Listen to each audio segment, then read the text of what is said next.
Hello and welcome to today's video, and today I'm going to be talking about compressed air launch coasters and why in this modern day and age they are so scarce. And what I mean by that is why there used to be, well, not loads of them, but there used to be a lot more operating than there are compared to today, when literally at the time of recording there is only one air launch coaster left in operation around the world, and that is Max Force at Six Flags Great America. Now, if you don't know what an air launch coaster is, it's essentially a roller coaster, a launch coaster that uses compressed air to basically, it releases the air onto like a launch pulley system with a cable attached to it, and that cable pulls the ride vehicle at a high speed, and because it's essentially trapped air that's being released from large tanks being released at a high rate. It means that the train is accelerated at an incredibly fast rate. So a lot of air launch coasters that have operated over the years have been known to have incredibly fast accelerations. A notable example of this was Dodonpa at Fuji-Q Highland in Japan, which, when it operated, had the fastest acceleration of any roller coaster in the world. It went from 0 to 112 miles per hour in just 1.56 seconds, which was actually incredible. I've never ridden this, I've never even been to Japan, but people who have been on it apparently have stated that it is such an incredibly intense element. It's not really easy to actually prepare for such a launch of an incredible rate of acceleration. But a really common theme with basically most air launch coasters that have ever existed is they don't really last very long. I mean, the longest air launch coaster that operated the longest was probably Dodonpa, which operated for about 20 years. Most air launch coasters close for a similar reason. Dodonpa didn't close for the same reason as other air launch coasters. That closed due to several reported injuries on the attraction, which caused them to close it and then demolish it a few years later. But that one operated for about 20 years with no noticeable mechanical issues or anything like that. It was just some guest injury that occurred during its final season. But every other air launch coaster have become infamous for not operating for actually particularly very long at all, and being very unreliable.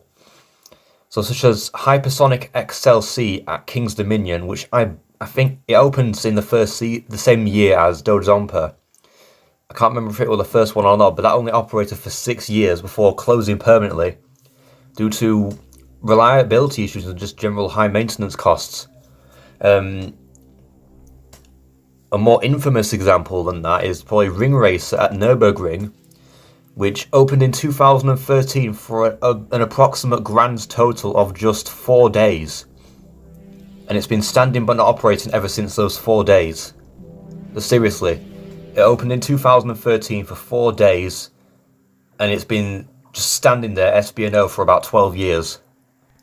I think it's still there anyway. I've not heard anything about its demolition, but it's probably never going to reopen. It's been standing there for so long without even moving.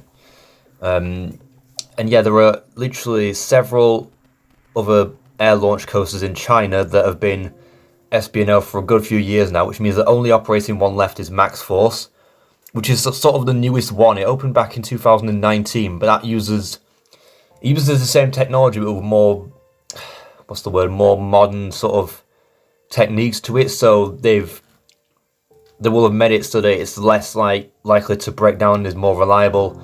So that one still operates to this day, but I've heard it does still have some reliability issues.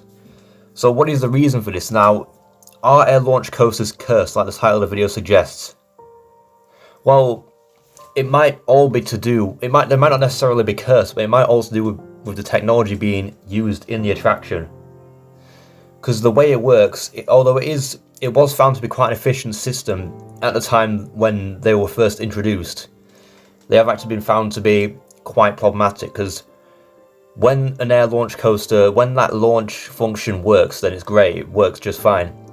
But when it doesn't, it can could be down to a number of different things. It could be down to the pressure of the air, the temperature of it, the compression system, and also not to mention it uses a cable pulley system similar to the hydraulic launch coaster, but launched with a different method. It uses compressed air instead of hydraulics. So along with the quite sensitive element of adding compressed air into the actual launch mechanism itself, you've also got several different moving parts with the likes of the cable and pulley that basically pull the train along at a great speed. So yeah, it's quite a complex system, and anything that goes wrong will probably, anything like in the system that has like a fault will result in, you know, maintenance problems. And because they kept having these rides kept having a lot of maintenance problems, it means they were getting quite expensive for parks to fix and to operate.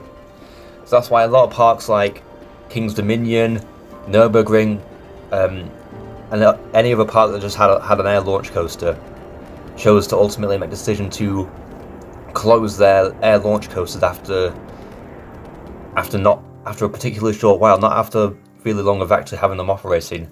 Especially Nürburgring, which only operated the ring racer for about 4 days.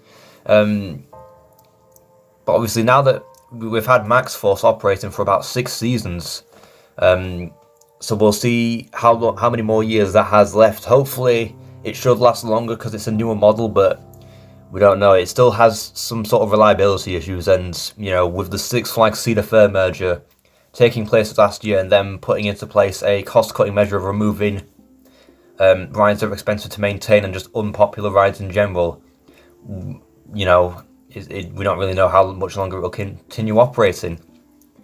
But I want to thank you all very much for watching this video, and if you've enjoyed it, then please make sure to like and subscribe, and comment what you'd like to see in the next video. Goodbye.